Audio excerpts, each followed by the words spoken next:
but you also have, man, some outstanding men who play football in your family.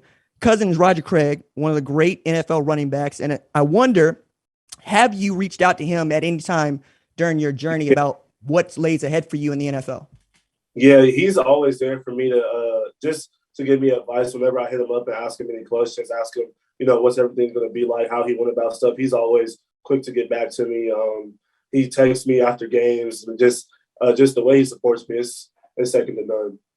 Hey, I'm just going to go ahead and throw out there that you outgained your cousin Craig in your last 2 seasons, his best season at Nebraska, just over 1,000 yards rushing. I wonder, does that ever come up when you talk? Nah, because I still got a long way to go to reach his height, so it's nothing. Nah, it don't come up at all. Nah, man, I expect nothing less from you. Just a class act. Now, I also want to mention your stepfather, Jeff Smith, played running back at, Nebraska, which we'll talk about, but also at the Chiefs and the Bucks. How does a dude with Roger Craig in the family, stepfather played in Nebraska, end up going to Iowa State?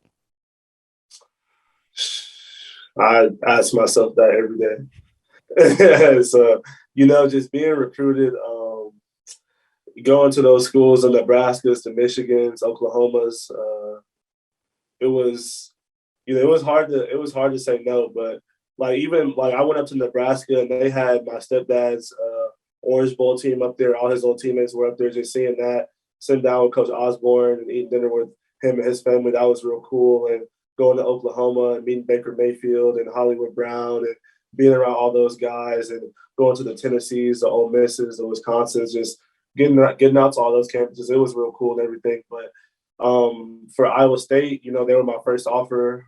They were the ones who took a chance on me. They stayed consistent. They stayed loyal. And the icing on the cake was that Campbell said if I came to Iowa State, he was going to make me the best running back in the country, and he did that. So, everything worked out for the best. It's one thing for a coach to tell you that during recruitment. When did you know you were going to be able to actually tote the rock for Iowa State running football team at any point in your career? It was probably in fall camp, from my freshman year of fall camp. I really started to come into my own. Was starting to get confident and comfortable with the offense, and a lot of the older guys that they were kind of pushing me around and smacking me up and stuff when I first got there, I was starting to lay those hits back on them. So then I realized I was like, all right, I can do this now. And, midway through the season, I became a starting running back and just took over from there. One of the things that I have noticed about you, and I think many people would know, is you wear that number 28 jersey. I asked you once before, but I want to hear the story again. Why do you wear number 28? It was real interesting. Because in high school, I wore number 1. So I wanted number 1, but one of our upperclassmen receivers, he had it. So I was kind of like searching. I'm like, all right, what am I going to get? And then it was like, oh, my stepdad wore number 28. So it was like, oh, that would be cool. And then, me and Campbell had a phone call, and he was just asking me, he was like, do you want to wear it? And I was like, yeah. But at the time, I didn't know the stigma, what it was going to be, because Troy Davis wore it. So I was like, once people found that out, it was like a whole big deal and everything. So I kind of just had to stay away from that and, just really just focus on myself and just focus on football. Well, you ended up doing more than earning that number, dog. That's one of the reasons I love this story so much is prior to you becoming a unanimous All-American, perhaps the best tailback to come out of Iowa State is Troy Davis, 2,000-yard rushing seasons, 95 and 96. I actually got to speak with his running backs coach at the time, is a man named Kirby Wilson, who is the USFL's Pittsburgh Maulers head coach. Talked with him day 2 of the draft.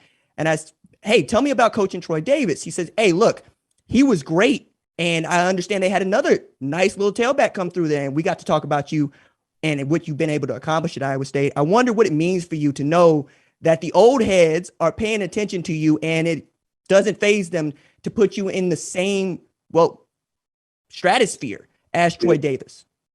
It means the world just to know that those guys respect my game and that they're rooting for me, just to have guys hit me up and, congratulating me and come support me at the games and everything like that. It means a lot. And it gives you confidence, obviously, it makes you happy just to know that you have respect from older guys, from those OGs. So yeah, that stuff meant the world to me while I was at Iowa State. Thanks for watching this video, and remember, hit that subscribe button so you don't miss any other videos on the #1 Ranked Show YouTube channel.